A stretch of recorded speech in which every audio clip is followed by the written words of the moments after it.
మనము ఏ చిన్న ప్రాబ్లం వచ్చిన తలనొప్పి, జ్వరము ఇలా ఏవి వచ్చినా కూడా మనము మెడిసిన్ అయితే వాడుతుంటాం కదండి. అలా వాడుకోకుండా కొన్ని ఇంట్లోనే మనము అంటే వంటింట్లో దొరికే ఐటమ్స్తోనే మన జీవనశైలి అంటే తలనొప్పి కానీ, జ్వరం కానీ, మోషన్స్ అన్న, కడుపు నొప్పి ఉన్న, కడుపులో మంటున్న ఇలాంటి వాటి అన్నీ ఇంట్లోనే వంటింట్లో ఉన్న వాటితోనే మనకు తగ్గించుకోవచ్చు అనేసి మా పాప వాళ్ళ స్కూల్లో ఇలా అన్ని ప్రోగ్రామ్ అయితే అరేంజ్ చేశారండి.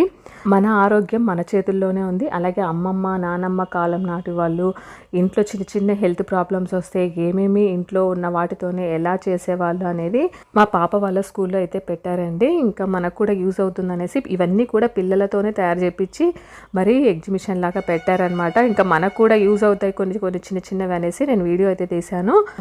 మన ఇంట్లో ఉన్న పోపుల డబ్బానే మనకు ఔషధ గని అని పెట్టారండి. అలాగే ఆవు పేడ కానీ, ఆవు మూత్రం కానీ మనకు సర్వవ్యాధి నివారణి అని పెట్టారు. అలాగే మనకు పాలు, పసుపు, అలాగే మనకు ఇక్కడ గోరింటాకు సహజంగా ఎలా తయారు చేసుకోవాలనేది పెట్టారు.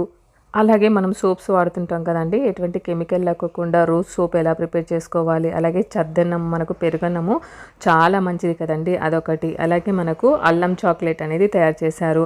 ఇంకా ఇక్కడ బరువు తగ్గడానికి, బరువు పెరగడానికి ఏ విధంగా వాడాలి అనేది పెట్టారు. అలాగే మనం వ్యాజ్లిన్ వాడుతుంటాం కదండి చలికాలం, అది వాడుకోకుండా మనం నెయ్యితోనే వ్యాజ్లిన్ క్రీమ్ ఎలా ప్రిపేర్ చేసుకోవాలి అదొకటి.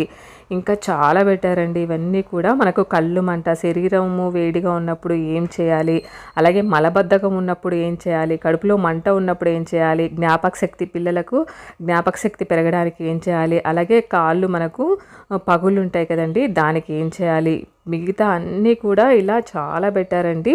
అలాగే దోమలు ఎక్కువ ఉన్నప్పుడు ఇంట్లో ఏమేం చేస్తే మంచిది, ఏ దీపం పెట్టాలి, ఇప్పుడు మీరు చూసినవన్నీ కూడా పిల్లలతోనే స్కూల్ వాళ్ళు తయారు చేసేసి పెట్టించారనమాట. అదే అండి గొప్ప సంగతి. ఎందుకంటే మనకు కూడా సరిగా తెలియవు, కానీ పిల్లల చేత ఇలా చేపించి పిల్లలకి అన్నీ కూడా తెలిసే విధంగా చేశారండి మా పాప వాళ్ళ స్కూల్లో.